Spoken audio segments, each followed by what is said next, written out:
All right, everyone, link in the description, archived, of course. We got to talk about battleground states within the U.S. election because this is something that a lot of people ignored the last time around, and I don't want people to make the same mistake. When you're analyzing what's going to happen in 2020 in the presidential election, we're talking about the presidency at the moment specifically.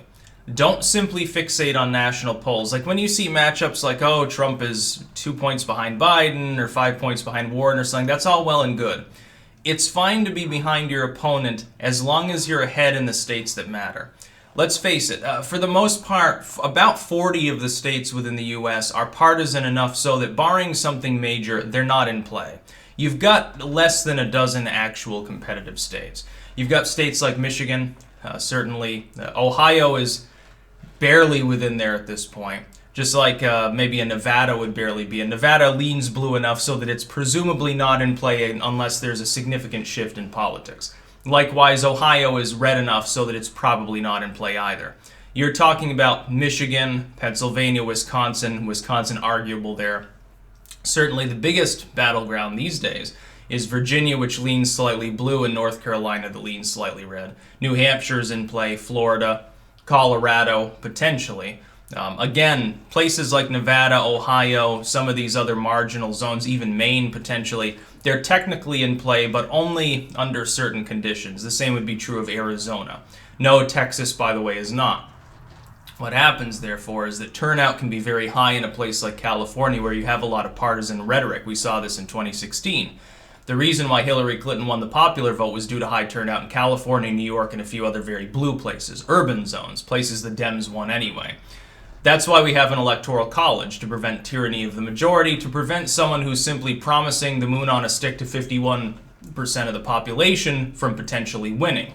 Because as long as people are smart and strategic, they can amalgamate against them in enough states to stop them from getting into power. The electoral college is a good thing, should never be abolished. In fact, it should be enshrined that the electoral college can't be abolished. I think that we need a constitutional amendment to protect it even further, to protect the designs of the electors.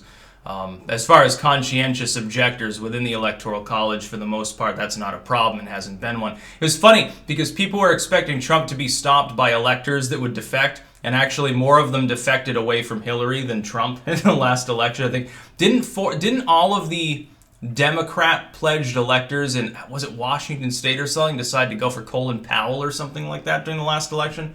Some fucking freaky shit went on, but for the most part, not an issue. Here's the thing. Trump is arguably ahead of his opponents in several important battleground states. Now, this isn't just a one-off. This is actually a week-old news because I kept bumping the video, but it's still very relevant. Michigan, Pennsylvania, and Wisconsin. In those three very, very important states, these are states that tend to lean blue. Like last election, you wouldn't have considered them in play prior to 2016. They were blue enough so that they weren't really competitive. Maybe Pennsylvania kind of, but certainly not Michigan or Wisconsin. They went for Trump. He targeted them specifically with his economic platform and by visiting them repeatedly. He can repeat that. According to polling within these states, this is the second time that a battleground slew of polls has shown Trump up. Against all opponents, by the way, not just a few of them.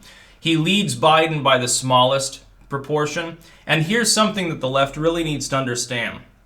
Bernie Sanders has a much more hardened core fan base, but his ability to reach out to centrist voters is extremely limited because he badmouths even now unions on healthcare. And the thing is, if you promise people student loan debt forgiveness, it's popular. If you promise them an expansion of healthcare, it's popular. If you promise them more subsidies or even quote-unquote free, which is taxpayer-funded, slavery-driven college, it's a popular idea. People are fond of voting themselves free shit, which again is why the government is specifically designed to slow such things down. The problem is that when you promise them all of the things that Sanders has promised them, people begin to realize that they don't want to pay a 90% tax rate because they think it's a bad idea. I, for one, definitely wouldn't deal with such a situation. If taxes were adjusted proportionally to pay for all the programs Sanders wants, I would be forced to leave the United States entirely. For economic reasons, I would no longer be able to actually get by. My student loan would be gone, that's fine, but I'd be paying what? An extra $1,000 a month worth in taxes at least, at a bare minimum. I'm only in the middle class. I wouldn't be able to deal with that. No, I would like to have my own property. I'd like to have a nice big garden and stuff. Dude, there are plenty of countries where I can do that, have expat income, and not worry about it. So that's what I would end up doing. And I'm sure that a lot of other productive members of society would follow suit. It's not a vague threat like, well, if X wins, then I'm going to leave. No, if Sanders wins, I don't leave the United States, but if he starts imposing his economic proposals, yeah, I would.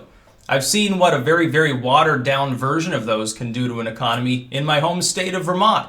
I'm actually hip to the lingo of Bernie Sanders. I've physically seen Bernie Sanders wandering around on more occasions than one.